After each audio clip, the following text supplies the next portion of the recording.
Good morning. Before we get started, I figure I'll point out the obvious. I got a haircut. Yes, I cut it myself. No, my wife did not approve and offered to cut, and I chose to do it myself. That was a mistake.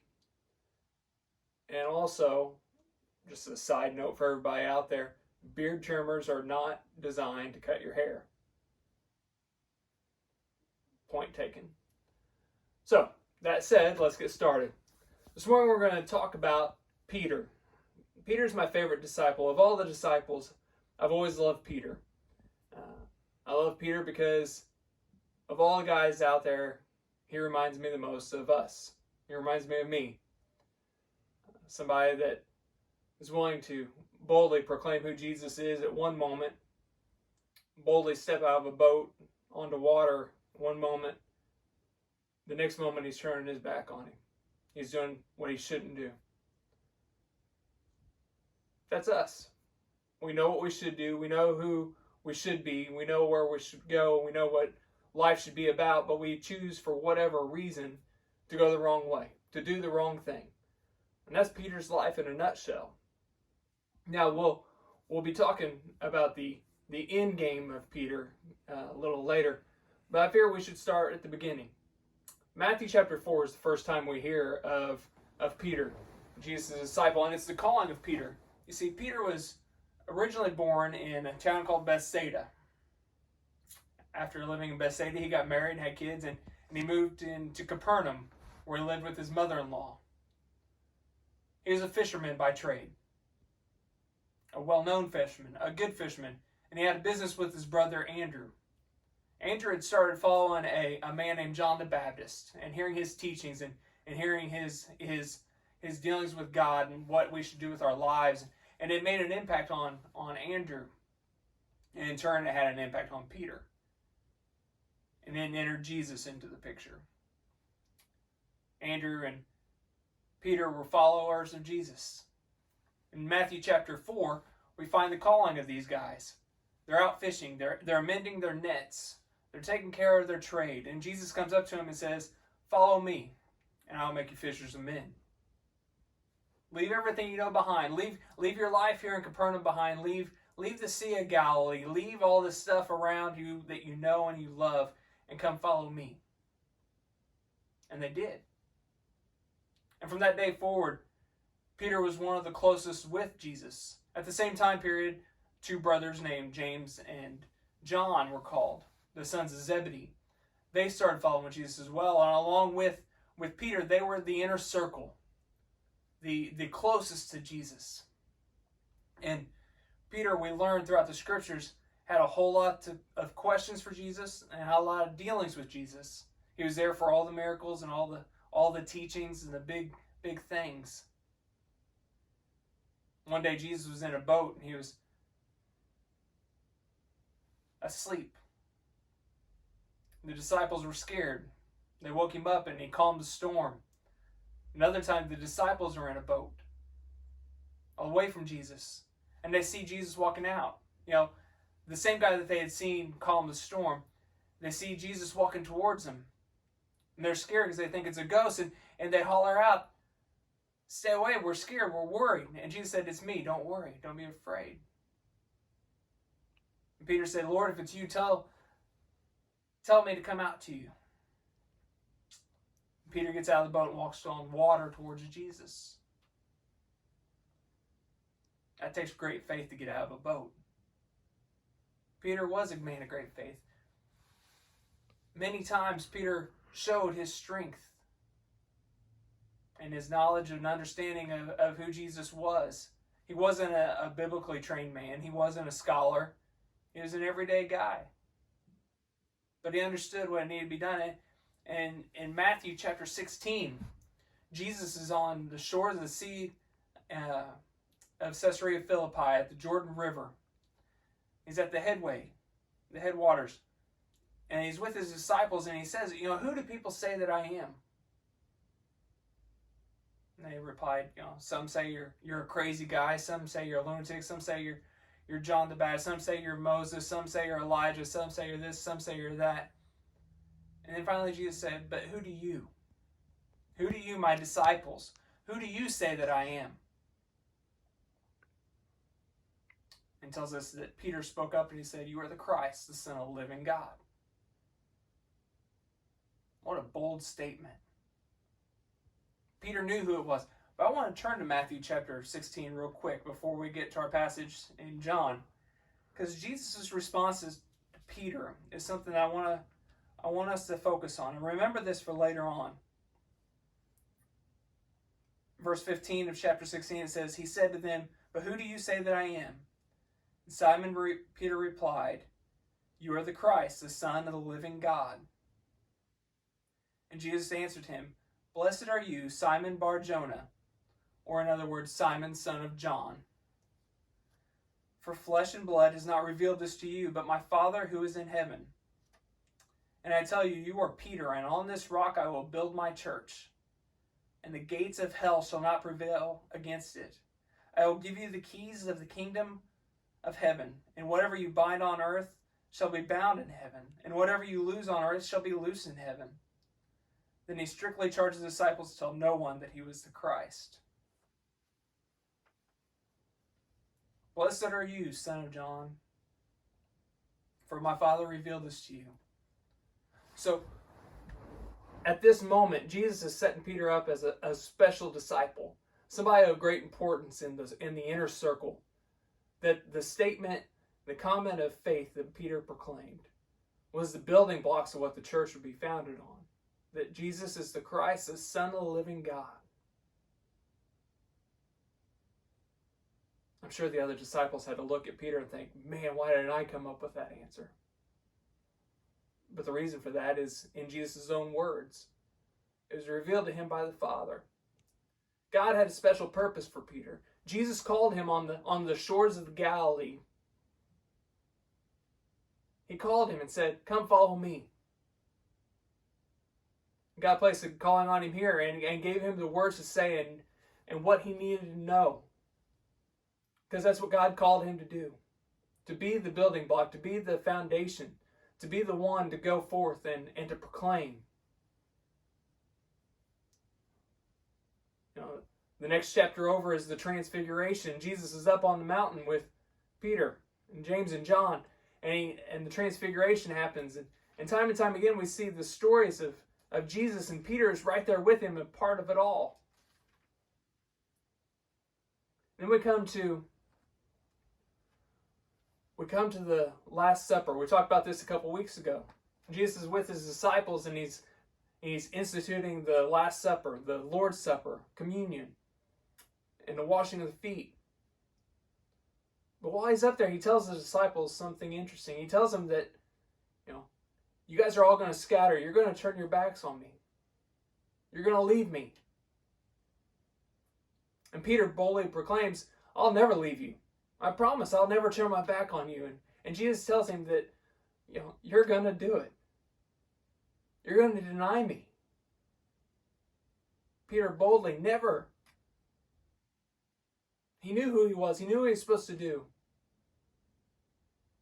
It tells us later as they're walking out, and Jesus goes up into the Garden of Gethsemane to pray.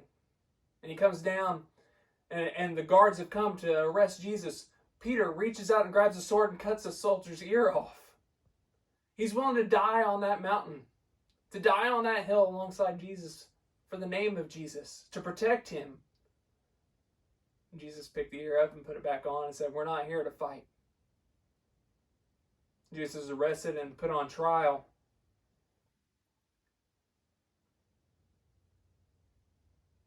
And in the courtyard, 3 times, people questioning Peter. Aren't you one of his disciples? Aren't you one of his? Aren't you one of his followers? 3 different times. And each time Peter finally breaks down and cries and says, I don't know the man. I don't know who you are. It's not me. I'm not one of his. And this guy that was so bold at Caesarea Philippi to say, you are the Christ, the Son of the living God, looks at a little girl and says, I don't know him.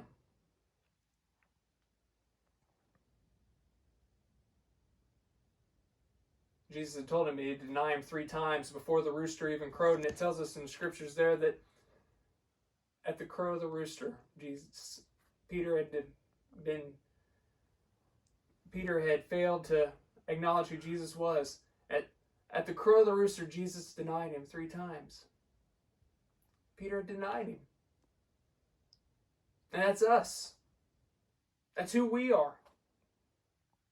One moment we're sky high and we're high on the Lord and we're praising His name and we're doing what we're supposed to be doing. The next minute, we don't even have a clue. We're being us. We're doing what we want to do. I can't imagine the feeling that Peter had at that moment. A failure.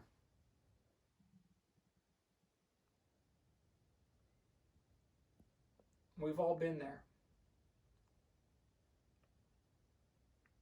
And we come back with our tail between our legs asking for forgiveness. 3 days later, Jesus raises from the grave. They go and meet him, the angel, and they tell him, go tell him that he's alive. When Jesus tells Mary and gives the messages of Jesus is alive, go tell my disciples, he also gives a message of make sure you tell Peter.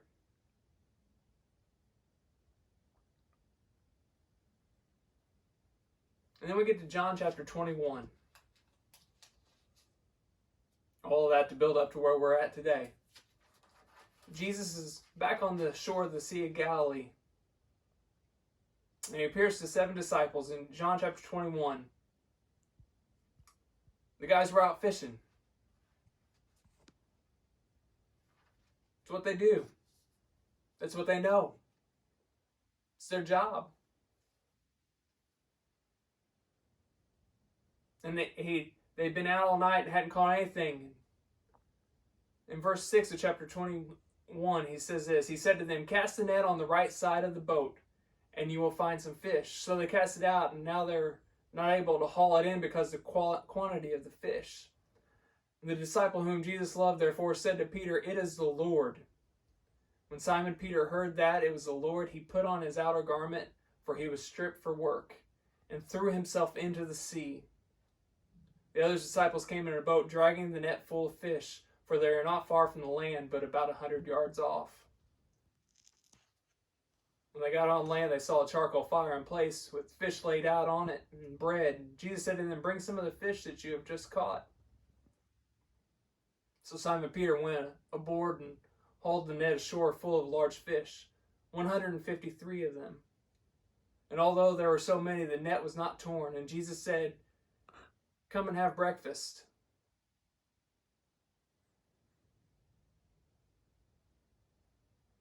He ate breakfast with them. The same Peter who denied him 3 times in the courtyard jumped out of the boat because he wanted to get to the Lord. But how would he respond? How would he treat Peter? How would I treat somebody that turned their back on me 3 times and denied me?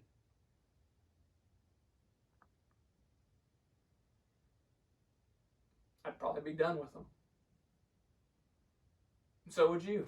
That's how we are. That's how we act. But that's not how Jesus acts. He sat and had breakfast with him. But here's the cool thing. Not that the whole thing isn't cool. It's all cool. But here's the really cool thing. Chapter 21, verse 15, it says, when they had finished breakfast, Jesus said to Simon Peter, Simon, son of John.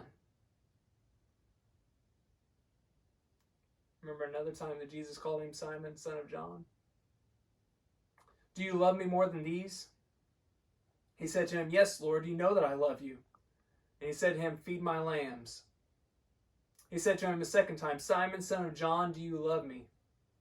He said to him, yes, Lord, you know that I love you. He said to him, tend my sheep. He said to him a third time, Simon, son of John, do you love me? Peter was grieved because he had said to him the third time, do you love me? And he said to him, Lord, you know everything, and you know that I love you. And Jesus said to him, feed my sheep. Truly, truly, I say to you, when you were young, you used to dress yourself and walk wherever you wanted. But when you are old, you will stretch out your hand, and another will dress you and carry you where you do not want to go. After saying this, he said to them, "Follow me." Now we can get into the semantics and the word usage and the original Greek and the meaning behind the words love. But that's not what I want to do at this time. I want to focus on that one line. Actually, two lines. "Simon, son of John, do you love me?" When Jesus was sitting on the shores of the Jordan River at Caesarea Philippi and asked the disciples, "Who do people say that I am? And who do you say that I am?" Peter responded with, "You are the Christ, the Son of the living God." And Jesus said, "Simon, son of John."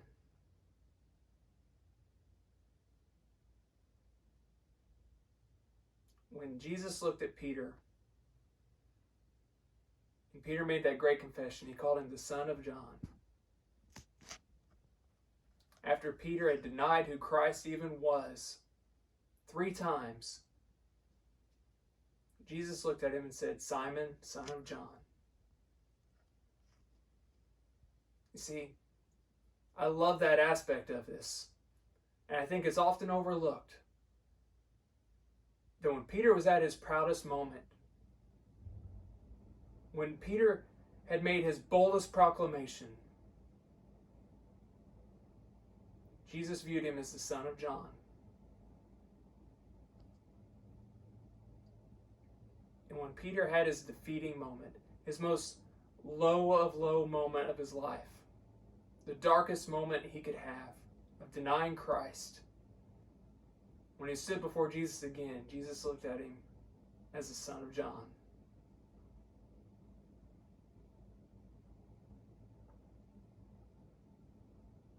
When Jesus originally called Peter and his brother Andrew, he looked at him and said, "Come follow me." When Jesus stood before him on the shore of Galilee here, not far from the original spot where he was called, Jesus looked at him and said, "Come follow me."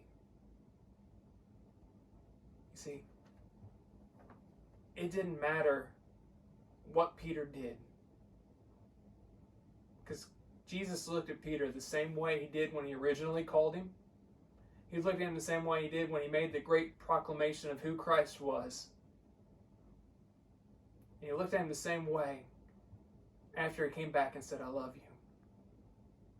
That's what Christ is all about. He's called each and every one of us to be a part of his family. Time and time again throughout the scriptures, it tells us that we are the adopted children of Christ, that God has called us, that he's brought us into his house as his family. And he's made us heirs. And that doesn't go away. Like we talked about with the prodigal son last week. When we leave and we come back, we're expected the worst.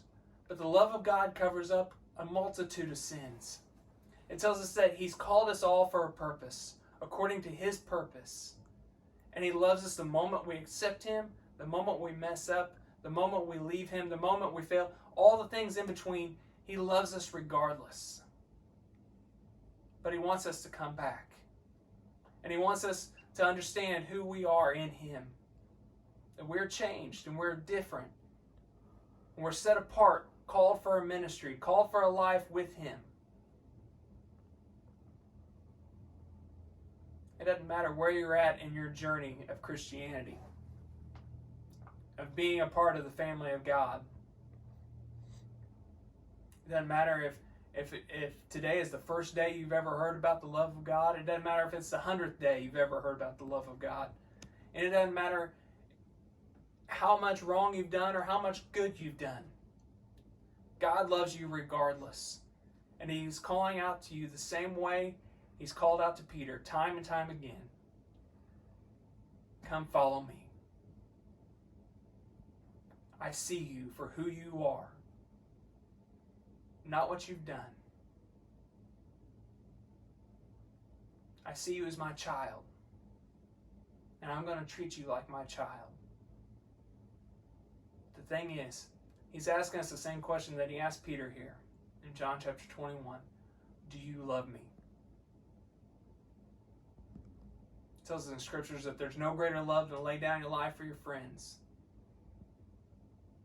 That's what Jesus did.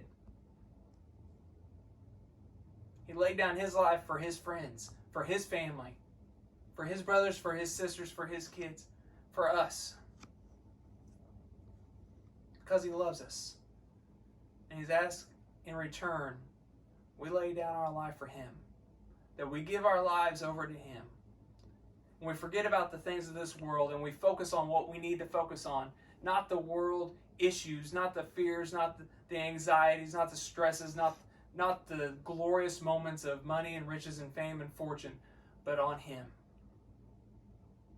That's what he's asked. He's asked for our lives in return. And it's worth it. Because he's worth it. Because his love is worth it. All I ask is you come. Come follow me. Have a great week.